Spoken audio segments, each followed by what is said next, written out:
We're dancing. Dance machine.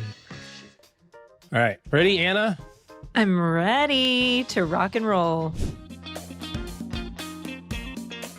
We are one taking this because we are busy people. You booked busy person. and busy meetings. Busy. We're like the guy from Frosty the Snowman. Busy.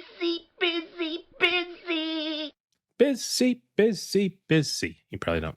Probably not your jam. Not Frosty the Snowman. Not your thing. I mean, like, definitely watched it, but when you watch a movie, you like memorize every scene and quote from it, and I just don't. It goes in and out. I just enjoy the moment, and then it's gone. Well, Frosty the Snowman is really more about my birthday than anything because I always remember watching it on my birthday. So to me, that is my movie. So is that the same as Four Christmases too? Because we just talked about that one. No. Four Christmas is just like one of those movies that's always on TV. That you also memorized. All right. Enough chitter chatter. Let's light this candle. 3, 2, 1. Woo! Let's go. Let's do it. All right, Anna, 6 weeks, 6 episodes. Well, I mean, kind of 7 weeks and 7 episodes. Counting today. Got through a bunch of stuff. We've got a lot of stuff coming up. We're not going to do anything new today. We're not going to add anything to the pile, add anything to the mess. Just kind of zoom out and let's just recap the stuff that we've talked about in season 1. Let's do it. Let's go through each episode and just kind of remind everybody what we covered. And then we've got a little special, is it bonus? Should we have a bonus? It sounds too salesy to say. You know what? I don't even know what the bonus is. So I'm excited. Bonus. We have a bonus at the end for everybody. It's a bonus for me. Yeah. Well, I think it's not really a bonus. You're going to find out. You're going to be like, oh, I already knew about that. Okay. All right. So let's go through them. You start. So week 1, we just talked about how a financial plan, it's more than just investing. We're looking at cash flow, or we're looking at insurance, estate planning. And not that we covered all of these things, but we just talked about how it incorporates all of that and it all is connected to each other. And we wanted you to grade yourself. That was your homework, was, give yourself a letter grade, A through F on each one of the areas. And I think our hope at the beginning was to get through all of them, but we kind of lingered on a few topics that we thought were kind of interesting. So maybe some of your grades are incomplete right now. Maybe an incomplete in your semester grade, but that's okay. We'll circle back to that. Week 2, then we kind of started with cash flow. That's kind of the basis of everything that we do. There's 2 ways to think about cash flow, right? You can sign up for an expense tracker. You can keep track of it electronically. You can use AI to download all your transactions and say, make me a budget. Or you can use our system, which is basically saying, we know these areas of your cash. How much money do you make? How much debt do you pay? How much taxes do you pay? How much savings do you have? And then if you just subtract all that, we know here's the everything else number. That everything else bucket is the basis for literally every other decision in your financial plan. I love cash flow. It's so fun. So how do we use the monthly cash flow number then in week 3? Yeah, we kind of had to start with that to then get to the emergency fund, which was basically where we could take that number, we're breaking it down monthly, we're multiplying it by a certain number based off of how you answered a set of questions. So definitely good to go back to that one and just double check that everything is lining up between those 2 weeks. Then we took a little break. We had a bunch of questions, so we grabbed a couple of questions and worked through those. I love answering questions. That's kind of my jam. I mean, that's our job outside of this too.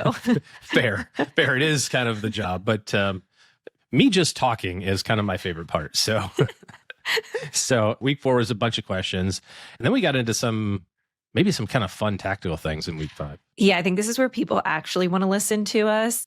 It's more of the investing portion. All the cool part, yeah. All the cool part. And it kind of goes back to like if you've heard of goal-based investing, but it's like, how do we separate all of these goals into different categories? We have like a short-term bucket, which is more of an emergency fund. We have the middle term, like goals within 2 to 5 years. And then we have all your stuff that's a little bit more long-term that you haven't actually thought about right now, but it could probably happen in the future. Retirement probably fits in there for most people too.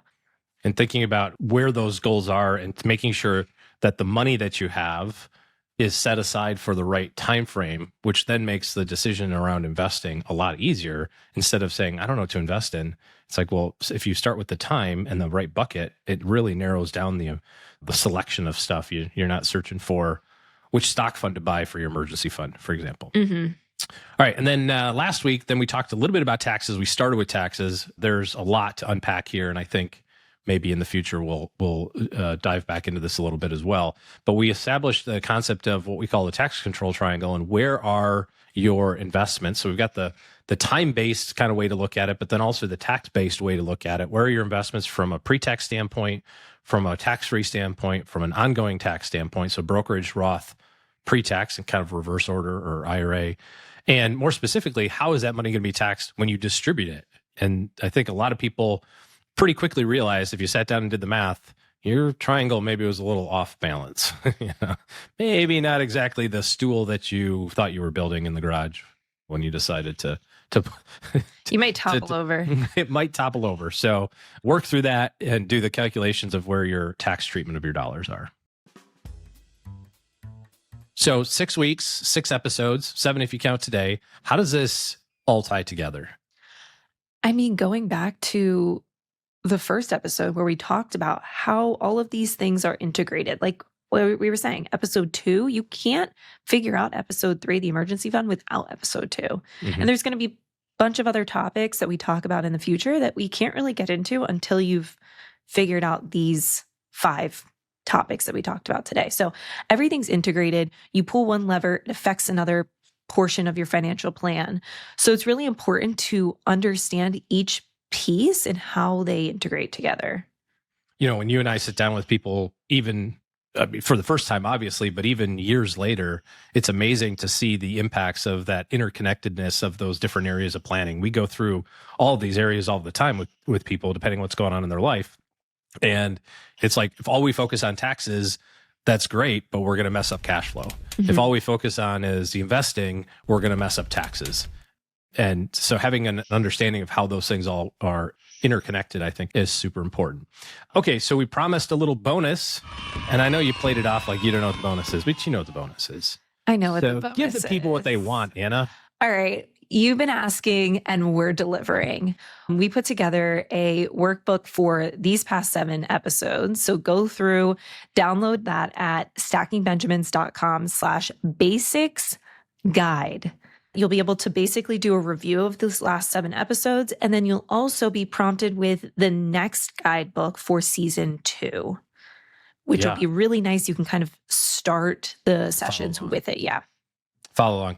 And so this guidebook, every episode's got a page or 2, gives you the worksheets of the questions that we go through, fill in the blank. You can print it off or use your editing tool and whatever PDF editing tool you have, or Apple Pencil or whatever, figure it out. But you can kind of follow along instead of having some note cards, lying about. And then when we get done with season 2, or before we start season 2 in a couple of weeks, we'll have, for those of you who get season 1, we'll send you season 2's guidebook right away as well. So you'll have that to work through. So stackingbenjamins.com/basics guide. This has been really fun. Thank you for the feedback and suggestions from people. We see all the little comments. We see the names that you're coming with. So it's super fun that everyone's been engaged in this new segment.